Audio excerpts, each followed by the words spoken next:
جی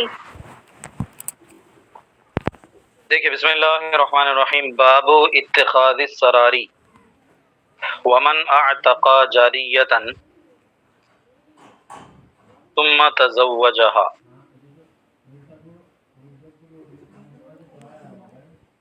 یہ باب ہے باندیوں کو اختیار کرنے کے بیان میں۔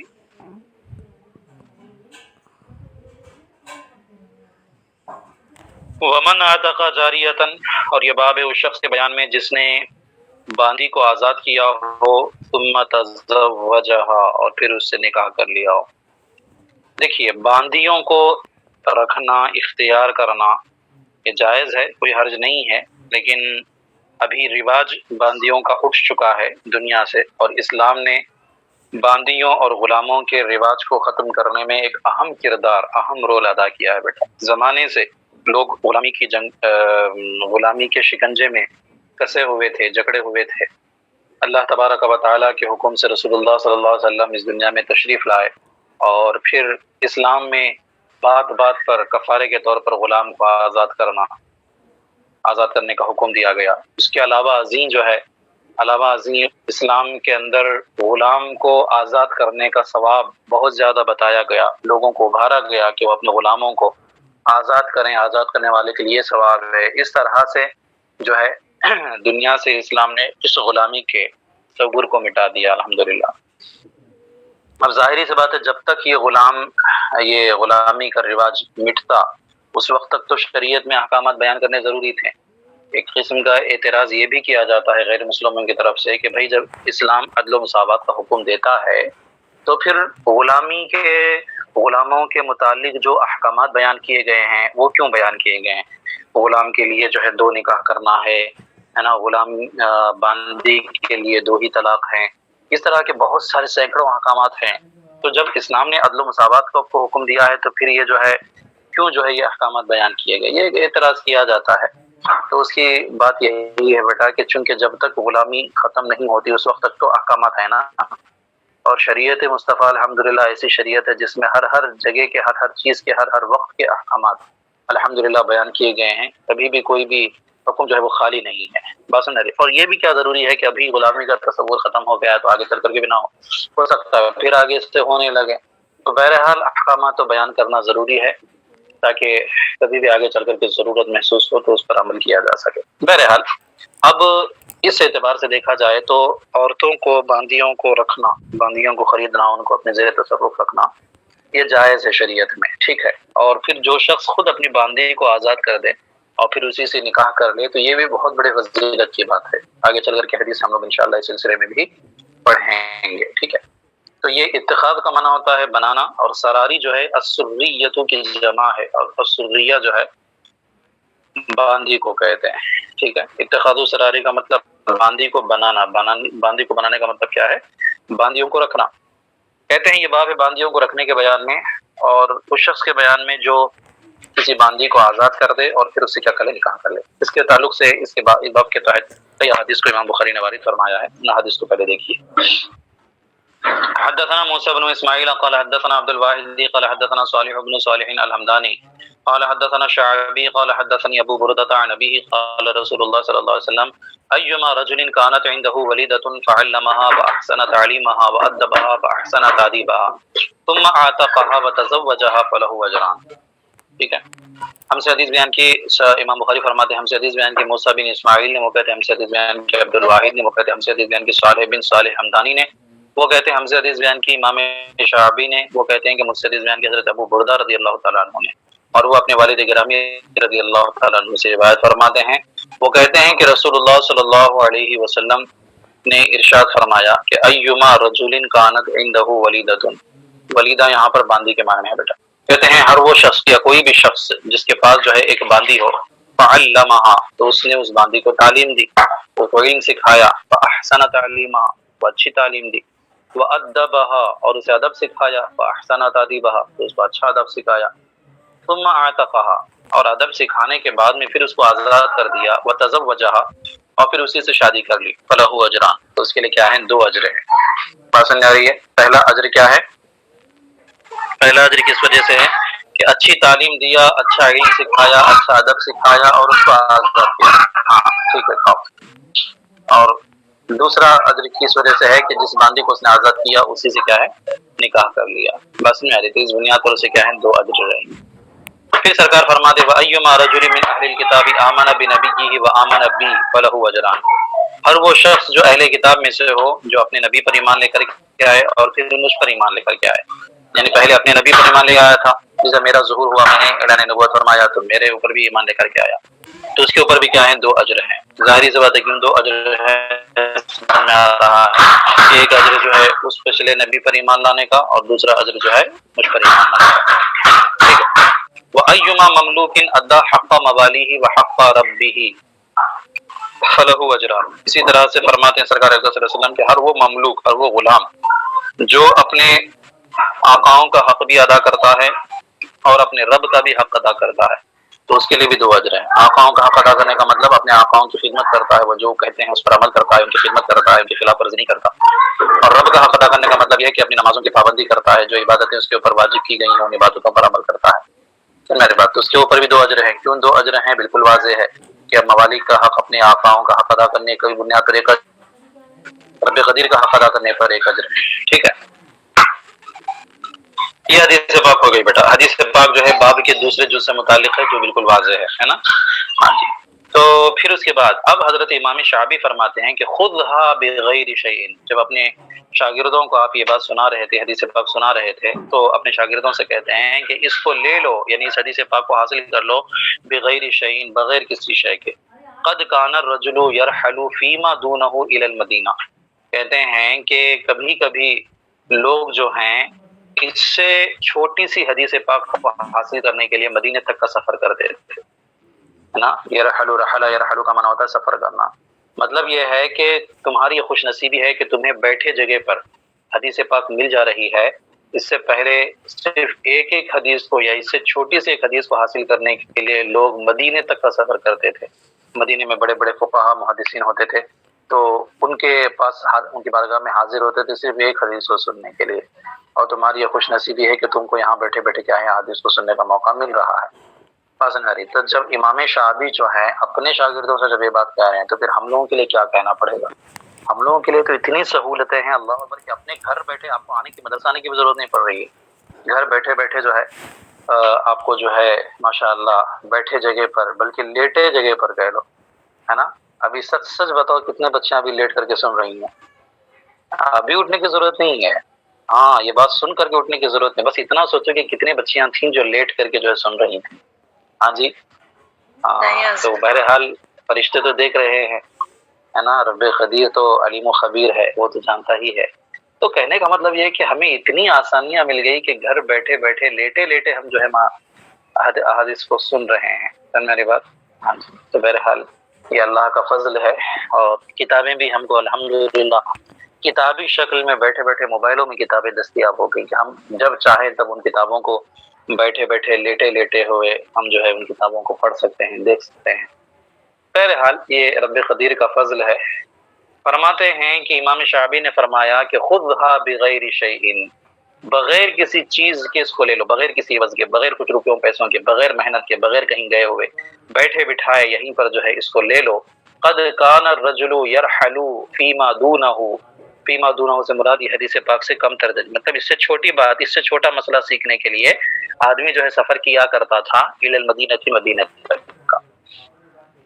بات سمجھ میں آ گئی. وقال ابو بکر عن ابی حسین عن ابی بردۃ عن ابیہ عن النبی صلی اللہ علیہ وسلم. کہتے ہیں اور ابو بکر نے کہا، وہ روایت کرتے ہیں ابو حسین سے، وہ روایت کرتے ہیں ابو بردہ سے، وہ روایت کرتے ہیں اپنے والد سے، اور وہ روایت کرتے ہیں نبی اکرم صلی اللہ علیہ وسلم سے. اس روایت میں کیا ہے؟ اعتقها ثم اصدقها. جو اعتقها وتزوجها ہے نا، وہاں پر کیا کلمہ ہے؟ اعتقها ثم اصدقها، کہ پہلے اس کو آزاد کرے پھر اس کا مہر باندھے. یہ نہیں کہ میرے ہی باندھ دیا بھائی کیوں مہر دوں میں اس کو، ویسے ہی نکاح کر لوں، ایسا نہیں ہے. بلکہ پہلے آزاد کیا، اب آزاد کرنے کے بعد چونکہ وہ آزاد عورت ہو گئی ہے پھر اس کا مہر باندھے نئے سرے سے، مہر باندھ کر کے اس سے کیا ہے نکاح کرے. تو اس کے لیے کیا ہے یہ اجر ہے. بات سمجھ میں آگے بیٹا. حدثنا سعید بن تلید اخبرانی ابن وهب اخبرنی جریر بن حازم عن ایوب عن محمد عن ابی ہریرہ قال نبی صلی اللہ علیہ وسلم. حدثنا سلیمان عن حماد بن زید یا پھر حدثنا حماد بن زید، اسی اعتبار سے دونوں اعراب لگے ہوئے ہیں. عن ایوب عن محمد عن ابی ہریرہ، یہ دو سندوں سے جو ہے ایک ہی روایت جو ہے مروی ہوئی ہے. روایت کیا ہے؟ نبی اکرم صلی اللہ علیہ وسلم کی روایت ہے. حضرت ابو ہریرہ کی روایت، وہ کہتے ہیں کہ لم یکذب ابراہیم الا ثلاث کذبات، حضرت ابراہیم نے جھوٹ نہ کہا مگر 3 جھوٹ. دیکھیے یہاں پر جھوٹ سے مراد جھوٹ نہیں ہے بلکہ اس کو توریہ کہتے ہیں. توریہ کا معنی کیا ہوتا ہے بیٹا؟ ایک بلاغت کی قسم ہے. کسی لفظ کا کسی کوئی ایسے معنی کو بیان کرنا جس کے 2 مفہوم ہوں، ایک دور کا ہو ایک قریب کا ہو، اور اس کی طرف ذہن قریب ہی کی طرف جاتا، اور جبکہ اس کو کہا جائے اور اس مراد لیا جائے دور کا معنی جو بظاہر دیکھنے میں جھوٹ نظر آتا ہے لیکن ہوتا ہے حقیقت میں کیا ہے؟ اصل سچ ہوتا ہے. سمجھ میں آئی بات؟ اس طرح کی باتیں جو ہے کبھی سامنے کئی لوگ بیٹھے ہوئے ہوں تو ان میں سے کسی ایک کو صرف سمجھانا ہو اور دوسروں لوگوں سے بچانا ہو تو اس وقت اس طرح کی باتیں کرتے ہیں. جیسے کہ آپ دونوں کی، آپ مان لو آپ کا کوئی دوست ہے، آپ کی کوئی اصطلاح ہے، ٹھیک ہے، صرف آپ ہی لوگ اس کو سمجھ سکتے ہیں، اس کا ظاہری معنی کچھ اور ہے. اب آپ کا دوست کئی لوگوں کے درمیان میں بیٹھا ہوا ہے، اب آپ اس کے سامنے جا کر کے ایسی بات بیان کریں لوگ سمجھیں کہ یہ کوئی عام بات ہے لیکن آپ دونوں سمجھ رہے ہیں کہ وہ کوئی خاص بات ہے. سمجھ میری بات؟ بہرحال اس طرح کا کلام ہوتا ہے، اس کو بلاغت میں توریہ کہتے ہیں. کیا کہتے ہیں؟ توریہ. حضرت ابراہیم علیہ الصلوۃ والتسلیم نے بیٹا 3 مرتبہ توریہ سے کام لیا تھا، جو بظاہر دیکھنے میں جھوٹ لگ رہا تھا لیکن تھا حقیقت میں کیا؟ سچ. سمجھ میری بات؟ تو اب وہ معاملہ کیا؟ اچھا انبیاء تو جھوٹ سے معصوم ہوتے ہیں، بات تو آپ کو معلوم ہی ہے نا کہ کیوں جھوٹ نہیں کہا حضرت ابراہیم نے؟ کیونکہ انبیاء جھوٹ سے معصوم ہوتے ہیں، جھوٹ گناہ ہے، گناہوں سے معصوم ہوتے ہیں. اب وہ 3 توریے 3 جھوٹ کی باتیں کیا تھی؟ تو پہلا تھا جب میلہ لگ رہا تھا، حضرت ابراہیم علیہ الصلوۃ والتسلیم قوم نے بلایا آپ کو، کہا کہ آئیے ہمارے میلے میں، تو آپ نے، قرآن فرماتا ہے فنظر نظرۃ فی النجوم فقال انی سقیم، تو آپ جو ہے ایک ایسے آسمان کی جانب ستاروں کی طرف آپ نے دیکھا اور کہا کہ میں بیمار ہوں، میں نہیں آ سکتا ہوں. حالانکہ آپ بیمار نہیں تھے، آپ تندرست تھے. سمجھ میری بات؟ آپ نے کہا میں بیمار ہوں، میں نہیں آ سکتا ہوں، تو قوم آپ کو چھوڑ کر کے چلی گئی. ٹھیک ہے، میلے میں آپ نہیں گئے، ہے نا؟ کیوں نہیں گئے؟ اس کی ایک وجہ تھی، آپ نہیں جانا چاہتے تھے. آپ کا کوئی دوسرا اہم کام تھا یہاں پر. وہ کام کیا تھا؟ قوم جن بتوں کی پرستش کرتی تھی ان بتوں کو جو ہے جا کر کے ان کو چکنا چور کرنا تھا. بات سمجھ میں آ رہی ہے؟ تو بہرحال آپ نے کہا کہ میں بیمار ہوں، حالانکہ آپ بیمار نہیں تھے. تو اس کے 2 معنی تھے. میں بیمار ہوں کا پہلا جو ظاہری معنی جو لوگوں کے ذہنوں میں جاتا وہ کیا تھا؟ کہ میں جسمانی طور پر بیمار ہوں، ہے نا، مجھے بخار ہے، سر درد ہے، جو بھی ہے میں بیمار ہوں. اور اس کا ایک دور کا معنی یہ تھا کہ میری روح بیمار ہے، تم جو شرک کرتے ہو اس شرک کی وجہ سے میری روح بیمار ہے، میں اندر سے جو ہے کمزور ہو گیا ہوں، تمہاری وجہ سے میں تکلیف میں ہوں، تو لہٰذا میں اس بیماری کو دور کرنا چاہتا ہوں. جواب دے منگلے اور میگنے منگلے. بات سمجھ میں آ رہی بیٹا؟ تو اسی دور والے معنی کو مراد لیا آپ نے اور کہا کہ میں بیمار ہوں. قوم سمجھی کہ آپ حقیقی طور پر جسمانی طور پر بیمار ہیں، اور میری بات اس لیے آپ کو چھوڑ کر کے چلی گئی. یہ پہلی تھی، پہلا توریہ. دوسرا توریہ کیا ہوا کہ جب قوم آپ کو چھوڑ کر کے گئی میلے میں، پورا گاؤں خالی ہو گیا، تو بت خانے میں آپ تشریف لے گئے. تشریف لے جانے کے بعد میں کھانا لے کر کے گئے. کھانا لے جا کر کے بتوں کو کہا کہ چلو بھائی کھا لو، بھوک لگ رہی ہوگی، بہت دنوں سے لٹکے ہوئے ہو، کھا لو. تو کہاں کھائیں گے بت؟ کہا کہ اچھا چلو میں بیمار ہوں، مجھے تندرست کر دو. کہا کہاں سے کریں گے؟ کہا کہ اچھا ٹھیک ہے چلو تم معبود بنے ہوئے ہو، تمہاری لوگ پرستش کرتے ہیں، میں ابھی تم کو مارنے والا ہوں، ٹھیک ہے، تو تم جو ہے اپنے آپ کو بچا کر کے دکھاؤ اگر معبود ہو تو. یہ کہہ کر کے آپ نے کلہاڑی لی، سارے بتوں کو چکنا چور کر دیا، ٹکڑے ٹکڑے کر دیے سب کے. اور ایک بڑا بت جو تھا اس کو باقی رکھا، اس کو آپ نے نہیں مارا. اور کیا کیا؟ کلہاڑی لے کر کے اس کے گلے میں لٹکا دی، ٹھیک ہے، اور واپس اپنے کمرے میں آ گئے. اب قوم پورا اپنا عبادت اور ان کے میلے سے پورا ناچ کود کر کے کھیل کود کر کے آئیں. دوسرے دن صبح میں جا کر کے دیکھا بتوں کی حالت تو باپ رے باپ، پورے بتوں کے چکنا چور ہو کر کے بکھرے پڑے ہوئے ہیں، اور ایک بت سے بڑا والا بت جو ہے باقی ہے. سب آگ ببولا ہو گئے کہ ارے ہمارے بتوں کے ساتھ کس نے ایسے کیا ہے. تفتیش کی گئی تو ایک شخص نے کہا کہ میں نے ایک نوجوان کو دیکھا تھا یہاں پہ، یقال له ابراہیم، اس کو ابراہیم کہتے ہیں، ان کا نام ابراہیم. حضرت ابراہیم علیہ السلام کو بلایا گیا. بلانے کے بعد میں پوچھا کہ کس نے کیا ہے یہ؟ انت فعلت هذا بآلهتنا یا ابراہیم؟ قرآن میں ہے، اللہ فرماتا ہے کہ حضرت ابراہیم سے قوم نے پوچھا کہ انت فعلت هذا بآلهتنا یا ابراہیم، اے ابراہیم کیا تم نے ہمارے معبودوں کے ساتھ ایسا کیا ہے؟ قالا لا بل کبیرہم ھذا، حضرت ابراہیم نے کہا نہیں میں نے نہیں کیا بلکہ یہ کہا ہے یہ، اور اشارہ کیا بڑے بت کی طرف. بڑے بت کے گلے میں انہوں نے کلہڑی لگا تھی نا، کہا کہ یہ بڑا بت کیا ہے. اور پھر آگے فرمایا کہ اصل میں تم بڑے بت کو رکھے ہو، سامنے چھوٹے چھوٹے بتوں کی پرستش کر رہے ہو. تو بڑے بت کو غصہ آ گیا کہ جو ہے میرے رہتے ہوئے یہ لوگ میرے سے چھوٹوں کی عبادت کر رہے ہیں، اس لیے غصے میں آ کر کے اس نے اس کلہاڑی سے سب کو چکنا چور کر دیا. بس کیا ہوا اس طرح کی بات ابراہیم نے فرمائی، قوم کہنے لگی کہ کیسی بات کرتے ہو، یہ پتھر کا بت ہے، یہ کیسے کسی کو قتل کر سکتا ہے. آپ نے وہیں پر پکڑ لیا، کہا کہ ارے بھائی پتھر کا بت ہے، جب مانتے ہو کہ یہ کچھ نہیں کر سکتا ہے، جو اپنے آپ کو نہیں بچا سکتا ہے، تو پھر تم کو کیسے بچائے گا، تمہارا معبود کیسے ہو گیا. سمجھ میری بیٹا بات. تو بل کبیرہم ھذا، یہ جو لفظ آپ نے فرمایا تھا بیٹا، یہ بظاہر جھوٹ لگ رہا تھا لیکن حقیقت میں جھوٹ نہیں تھا. بل کبیرہم ھذا سے اشارہ جو ہے وہ اپنی ذات کی طرف کر رہے تھے، کیونکہ میں اس بت سے زیادہ بڑا ہوں. یا پھر اللہ تبارک و تعالیٰ کی بارگاہ کی طرف اشارہ تھا کہ اللہ کے حکم سے میں نے کیا ہے جو سب کا معبود ہے. سن میری بات. لیکن ظاہری معنی کیا لگ رہا تھا کہ سامنے بت کی طرف آپ نے اشارہ کیا ہے. بہرحال یہ دوسرا توریہ تھا جو حضرت ابراہیم نے کہا تھا، جو بظاہر دیکھنے میں جھوٹ نظر آتا تھا. تیسرا معاملہ کیا ہوا، حضرت سارہ رضی اللہ تعالی عنہا جو حضرت ابراہیم کی زوجہ تھی، بہت خوبصورت عورت تھی. آپ روایتوں میں فرمایا گیا کہ اس وقت پوری روئے زمین پر سب سے زیادہ خوبصورت آپ ہی تھی. حضرت سارہ کو جب لے کر کے آپ سفر کے لیے جا رہے تھے تو ایک ظالم اور جابر بادشاہ بیچ میں پڑتا تھا. تو اس کی عادت تھی کہ وہ لوگوں کی بیویوں کو جو ہے وہ زبردستی چھین لیا کرتا تھا. جو بھی شخص اپنی بیوی کے ساتھ جاتا تو وہ بیوی کو چھین لیتا. سمجھ میری بات. اور اگر کوئی اپنی بہن وغیرہ کو لے کر کے جاتا تو پھر ان کو جو ہے نہیں چھوڑتا تھا وہ.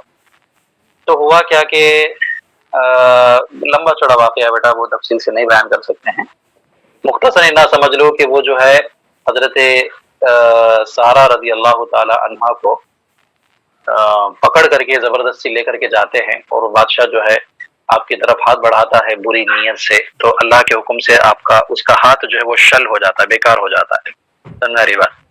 تو اس سے چند دن پہلے ایک اور خاتون کو جو ہے عزت والی عفت والی خاتون کو ایسے ہی وہ کیا تھا بادشاہ، تو اس وقت بھی اس کا ہاتھ ایسے ہی شل ہو گیا تھا، اور ان کا نام تھا حضرت حاجرہ رضی اللہ تعالی عنہ. سمجھ میری بات. تو پھر کیا ہوا کہ اس بادشاہ نے جو ہے جب دیکھا کہ وہی معاملہ ان کے ساتھ بھی ہو رہا ہے تو غصے میں آیا اور کہا کہ جو ہے چھوڑو ان کو جانے دو. اور پھر بڑی ہی عزت اور اکرام کے ساتھ جو ہے اس نے ان کو رخصت کیا. اور حضرت حاجرہ جو تھیں ان کو حضرت سارہ کے لیے گفٹ دے دیا. اس نے کہا کہ میں آپ کو تحفہ دے رہا ہوں حضرت حاجرہ کو، آپ اس کو لے کر کے جائیے. تو اسی درمیان میں جب اس بادشاہ کے کارندوں نے آ کر کے پوچھا تھا حضرت ابراہیم سے کہ جو ہے یہ کون ہے آپ کی، تو آپ نے کہا تھا کہ یہ میری بہن ہے. حضرت سارہ کے لیے حضرت ابراہیم نے کیا کہا تھا، یہ میری بہن ہے. سن میری بات. تو اس کے بادشاہ کے کارندوں نے جو ہے ان کو چھوڑ دیا تھا، کچھ تعرض نہیں کیا تھا. اگر وہ کہہ دیتے کہ بیوی ہے تو پھر وہ پکڑ کر کے لے کے جاتے. سن میری بات. تو آپ نے یہ جو کہا تھا کہ یہ میری بہن ہے، تو یہ آپ نے بظاہر توریہ کیا تھا بیٹا، جو دیکھنے میں بظاہر جھوٹ لگ رہا تھا. معنی آپ کا یہ تھا کہ یہ حقیقت کے اعتبار سے تو میری بیوی ہے، لیکن اسلامی اعتبار سے یہ میری بہن ہے، کیونکہ میرا اور اس کا دونوں کا مذہب ایک ہی ہے. تو اسلامی اعتبار سے ہم کیا ہیں، بہن بھائی ہوئے، لیکن حقیقت کے اعتبار سے ہم میاں بیوی ہیں. میری بات. تو یہ توریہ آپ نے کیا تھا. تو بہرحال یہ تین توریے جو بظاہر دیکھنے میں جھوٹ لگتے حضرت اللہ صلاح کر دی بات ہے. حضرت ابراہیم علیہ السلام تسلیم نے جھوٹ نہیں بولا مگر تین جھوٹ. ہاں جی. پہلا توریہ کس طرح سے، جب قوم نے آپ کو اپنے میلے میں آنے کی دعوت دی تو آپ نے کہا ابراہیم الا ثلاث کذبات، حضرت ابراہیم نے جھوٹ نہیں کہا مگر تین جھوٹ، مطلب تین مرتبہ آپ نے توریہ فرمایا. اب وہ تین کا تذکرہ یہاں پر ہے نہیں بیٹا، صرف آخری کا تذکرہ، وہ بھی مختصر سے انداز میں ہے. کہتے ہیں کہ بینما ابراہیم مر بجبار ومعہ سارۃ، کہتے ہیں اسی درمیان کہ حضرت ابراہیم علیہ الصلوۃ والتسلیم جو ہے چل رہے تھے، تشریف لے جا رہے تھے، مرہ بجبار، ایک جبار سے مراد ظالم اور جابر بادشاہ ہے. کہتے ہیں کہ ظالم اور جابر بادشاہ کے پاس سے گزر رہے تھے، ومعہ سارۃ، اور اس حال میں کہ آپ کے ساتھ حضرت سارہ رضی اللہ تعالیٰ عنہ تھی. فذکر الحدیث، پھر وہ لمبی حدیث بیان کی کیا کیا واقعہ ہوا تھا. فاعطاها حاجرہ، تو اس بادشاہ نے حضرت سارہ کو حاجرہ یعنی حضرت حاجرہ رضی اللہ تعالیٰ عنہ گفٹ کے طور پر، تحفے کے طور پر دے دیا. قالت، تو جناب سارہ رضی اللہ تعالیٰ عنہ نے ارشاد فرمایا، کف اللہ ید الکافر واخدمنی آجرا، اللہ تبارک و تعالیٰ نے کافر کے ہاتھ سے مجھے بچا لیا، کافر کے ہاتھ کو روک دیا. واخدمنی آجرا، اور مجھے خدمت کے طور پر جو ہے آجر کو دے دیا. آجر سے مراد وہی حضرت حاجرہ رضی اللہ تعالیٰ عنہ ہے جس میں ہاں کو الف سے حمزہ سے بدل دیا گیا ہے، اور مجھے بطور خدمت حضرت حاجرہ دے دی، ہے نا. یہ لمبا واقعہ جو میں نے آپ کو بیان کر دیا مختصر الفاظ میں. سمجھا رہی بات؟ قال ابو ہریرہ تھا، تو حضرت ابو ہریرہ رضی اللہ تعالی عنہ فرماتے ہیں، فتلک امکم یا بنی ماء السماء، تو وہ تمہاری ماں ہیں اے آسمان کے پانی کی اولاد. ٹھیک ہے، یا بنی ماء السماء، اے آسمانی پانی کی اولاد، یہ تمہاری ماں ہیں. کون؟ حضرت حاجرہ. کیونکہ حضرت حاجرہ رضی اللہ تعالی عنہا جب حضرت سارہ کی ملکیت میں آئیں تو حضرت سارہ نے کیا کیا، حضرت حاجرہ کو جو اپنی خادمہ تھیں، اپنی باندی تھیں، حضرت ابراہیم یعنی اپنے شوہر کو جو ہے انہوں نے گفٹ دے دی، تحفہ دے دیا کہ آپ میری طرف سے تحفے کو قبول فرمائیں. تو حضرت ابراہیم علیہ السلام نے حضرت حاجرہ کو آزاد فرما کر کے ان سے نکاح فرما لیا. ٹھیک ہے.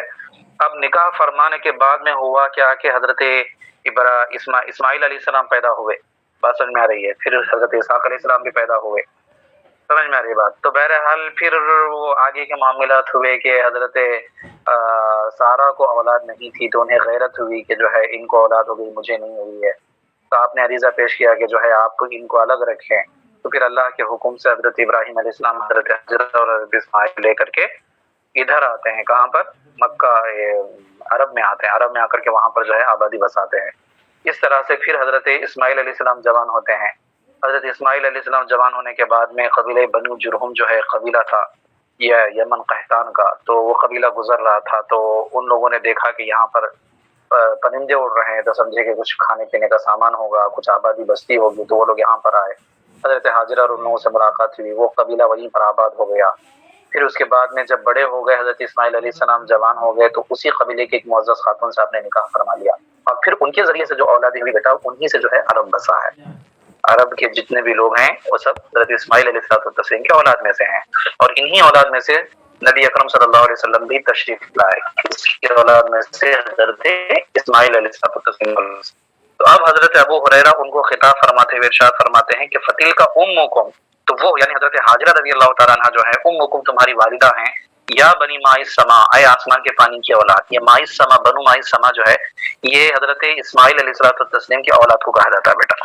سر میری بات؟ یعنی اے اسماعیل، اے بنو اسماعیل، اے عرب کے لوگ، تم وہ تو کیا تھی؟ حضرت حاجرہ تمہاری ماں تھی. اب سوال یہ ہے کہ حضرت اسماعیل علیہ السلام کی اولاد کو بنو ماء السماء کیوں کہا جاتا ہے؟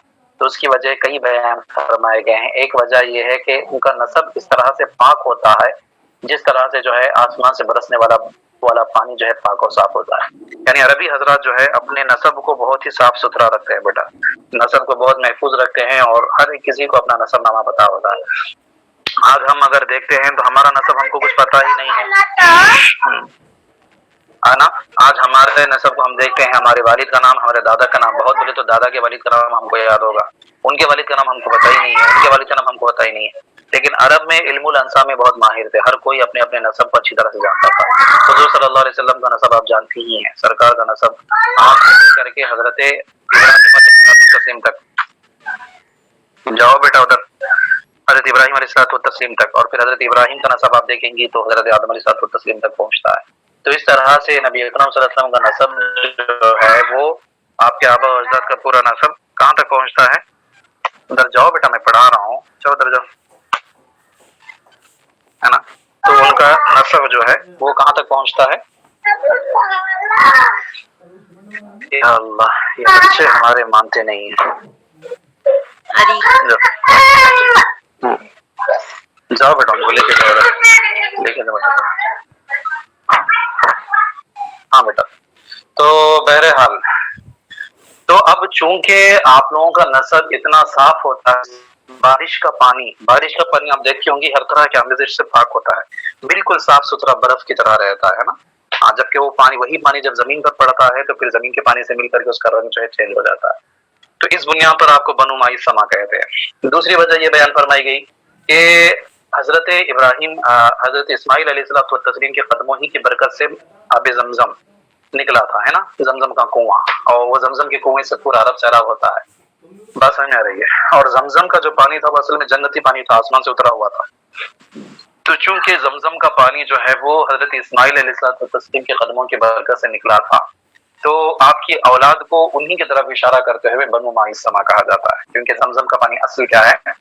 آسمان کا ہے، جنتی پانی ہے، آسمان سے آیا ہوا ہے. بات سمجھ میں آ رہی. تو بہرحال بنو ماء السماء سے مراد حضرت اسماعیل علیہ الصلوۃ والتسلیم کی اولاد ہیں. تو حضرت ابو ہریرہ نے کہا کہ یہ تمہاری والدہ تھیں حضرت حاجرہ رضی اللہ تعالیٰ عنہا، اے بنو ماء السماء. سمجھ میں آ گئی جی آپا جان لوگ بات؟ بتائیے.